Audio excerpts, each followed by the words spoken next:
Pintar, bertemu kembali dengan Ibu Leonora dalam pembelajaran matematika.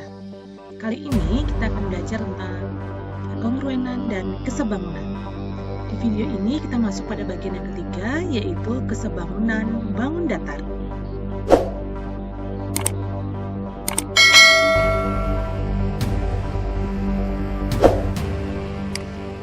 Tujuan pembelajarannya adalah yang pertama, supaya peserta didik dapat mengetahui syarat kesebangunan bangun datar. Selanjutnya, peserta didik dapat menganalisis dua bangun datar yang saling sebangun. Dan kemudian, peserta didik dapat menentukan panjang sisi dan besar sudut yang belum diketahui dari bangun-bangun datar yang diketahui sebangun. Apa sih syarat kesebangunan bangun datar? Yang pertama, sudut-sudut yang bersesuaian harus sama besar. Dan perbandingan sisi-sisi yang bersesuaian senilai. Ingat ya, bukan sisi-sisinya yang sama panjang, tapi perbandingan sisi-sisinya yang senilai. Nah, sekarang mari kita berlatih menganalisis kesebangunan bangun-bangun datar. Perhatikan beberapa ukuran foto berikut. Ada ukuran foto 2x3, 3x4, dan 4x6. Apakah ketiga foto tersebut saling sebangun? Mari kita analisis mulai dari syarat pertama, yaitu syarat sudut. Karena ketiga foto tersebut sama-sama berbentuk persegi panjang, maka sudut-sudut dari ketiga foto tersebut dipastikan sama, yaitu 90 derajat. Jadi, syarat pertama sudah terpenuhi. Sekarang kita akan analisis untuk syarat yang kedua, yaitu perbandingan sisi-sisi yang bersesuaian. Untuk foto 2x3 artinya panjangnya 2 cm dan lebarnya 3 cm. Untuk foto 3x4 artinya panjangnya 3 cm dan lebarnya ini 4 cm. Sedangkan untuk foto 4x6 artinya di sini 4 cm dan ini 6 cm. Selanjutnya kita akan mengecek nilai dari perbandingan sisi-sisi yang bersesuaian. Untuk itu kita akan mengambil sepasang-sepasang dari ketiga foto tersebut, yaitu 2x3 dan 3x4, kemudian kita akan mengecek juga 3x4 dan 4x6, dan yang terakhir kita akan cek 2x3 dan 4x6. Yang pertama 2x3 dan 3x4, berarti sisi-sisi yang bersesuaian, 2 bersesuaian dengan 3. Jadi perbandingannya 2/3. Kemudian 3 bersesuaian dengan 4. Nah, apakah 2/3 senilai dengan 3/4? Oh tidak ya, ternyata 2/3 tidak senilai dengan 3/4. Maka 2x3 dan 3x4 tidak sebangun. Nah, selanjutnya kita akan mengecek untuk foto 3x4 dan 4x6. 3 cm akan bersesuaian dengan 4 cm. Sisi yang pendek bersesuaian dengan yang pendek. Kemudian 4 bersesuaian dengan 6. Sisi yang panjang bersesuaian dengan yang panjang. Apakah 3/4 senilai dengan 4/6? 4/6 ini bisa kita sederhanakan menjadi 2/3. Nah, sekarang kita cek apakah 3/4 senilai dengan 2/3? Oh, ternyata tidak ya.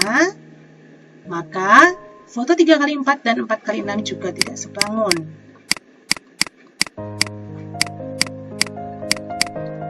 Bagaimana dengan foto 2x3 dan 4x6?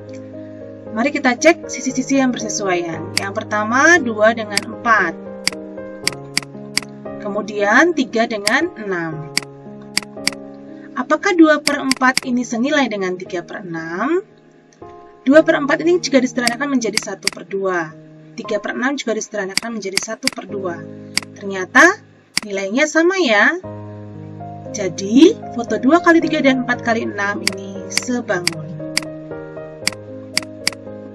Mari kita coba contoh berikutnya. Perhatikan gambar di bawah ini. Manakah pasangan persegi panjang yang sebangun?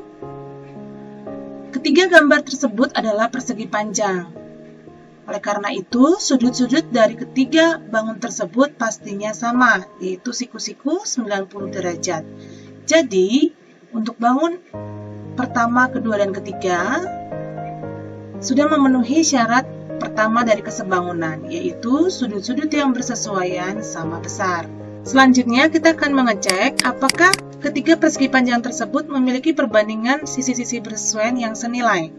I1 dengan I2 atau bangun persegi panjang ABCD dengan EFGH. Maka kita akan lihat sisi-sisi yang bersesuaian. 8 cm bersesuaian dengan 6 cm.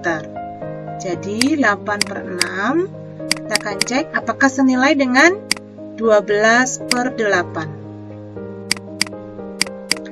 Nah, 8/6 jika disederhanakan menjadi 4/3, sedangkan 12/8 jika disederhanakan menjadi 3/2. Nah, ternyata perbandingannya tidak senilai ya. Oleh karena itu, I1 dan I2 tidak sebangun.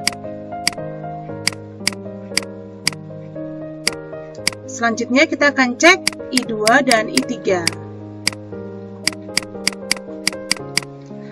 6 cm berarti bersesuaian dengan 3 cm. Yang pendek dengan yang pendek ya. Kemudian 8 bersesuaian dengan 4. 6/3 jika disederhanakan menjadi 2, 8/4 pun jika disederhanakan menjadi 2. Ternyata nilainya sama. Maka bangun I2 dan I3 atau persegi panjang EFGH dan ICKL saling sebangun. Nah, selanjutnya kita akan cek I1 dan I3. I1 kita lihat sisinya berarti 8 cm bersesuaian dengan 3 cm pada bangun yang ketiga. Kemudian 12 cm akan bersesuaian dengan 4 cm. Mari kita cek. 8/3 tidak bisa disederhanakan. 12/4 disederhanakan menjadi 3. Ternyata nilainya tidak sama. Berarti bangun I1 dan I3 tidak sebangun.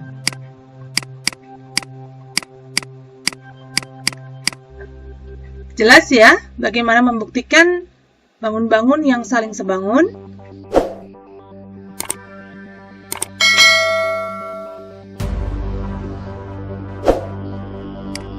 Sekarang mari kita berlatih menentukan panjang sisi dan besar sudut yang belum diketahui pada bangun-bangun yang diketahui sudah sebangun. Nah, perhatikan gambar di bawah ini.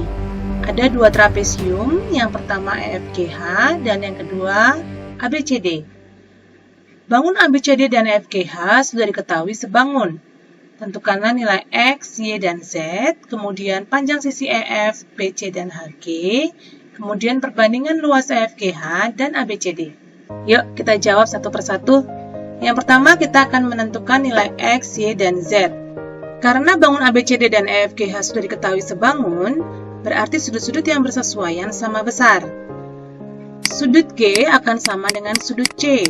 Berarti X derajat akan sama dengan 22,6 derajat.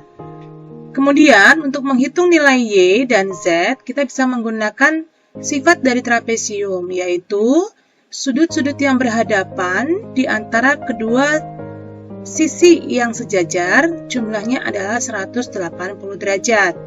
Berarti, besar Y sama dengan 180 derajat dikurangi 22,6 derajat. Sama dengan 157,4 derajat. Karena bangun ABCD dan EFG sebangun, maka besar sudut H akan sama dengan sudut D. Itu artinya, besar sudut Z ini akan sama dengan sudut Y, yaitu 157,4 derajat. Jadi, kita sudah mendapatkan nilai X, Y, dan Z. Jelas ya? Selanjutnya, kita akan menentukan panjang sisi EF, BC, dan HG. Karena bangun ABCD sebangun dengan EFGH, maka perbandingan sisi-sisi yang bersesuaian pada kedua bangun tersebut senilai. Mari kita buat terlebih dahulu perbandingan sisi-sisi yang bersesuaian.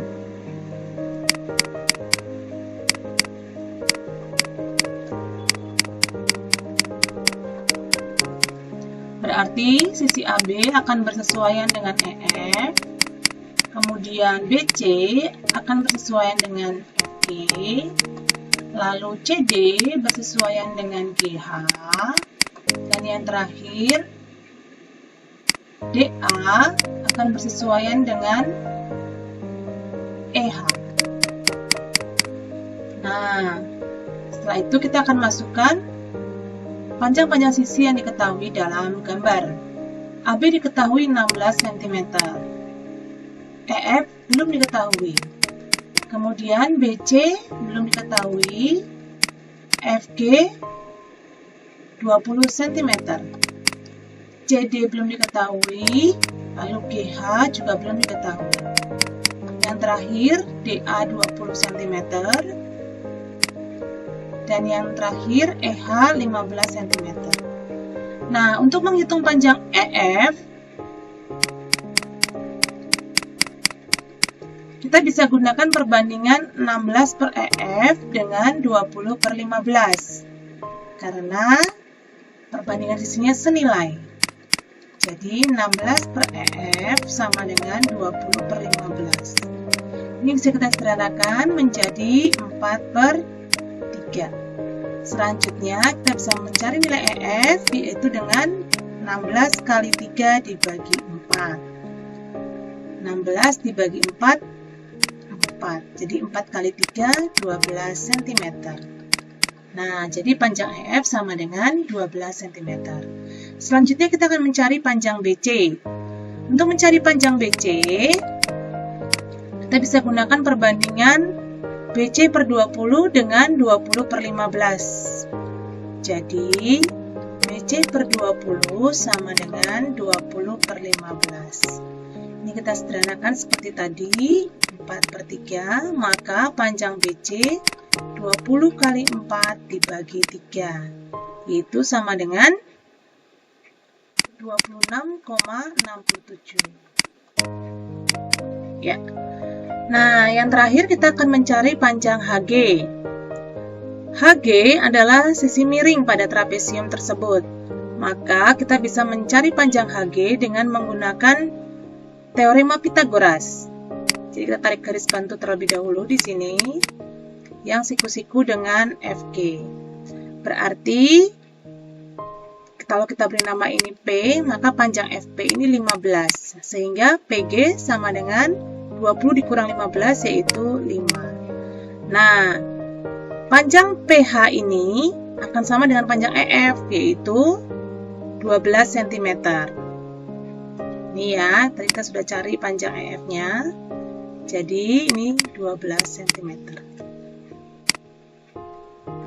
Jadi panjang HG kuadrat sama dengan HP kuadrat ditambah PG kuadrat sama dengan 12 kuadrat ditambah 5 kuadrat. Jadi 144 ditambah 25 yaitu 169. Maka HG adalah akar kuadrat dari 169 yaitu 13. Nah, jadi kita sudah menemukan ketiga sisi yang ditanyakan. Selanjutnya, kita akan menentukan perbandingan luas EFGH dan ABCD.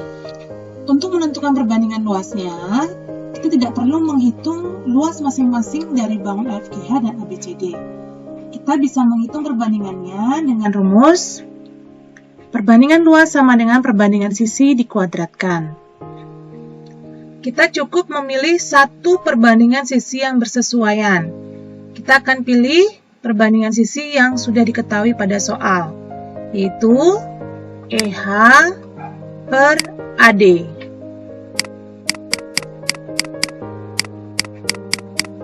Yaitu sama dengan 15 per 20. Jika disederhanakan menjadi 3 per 4.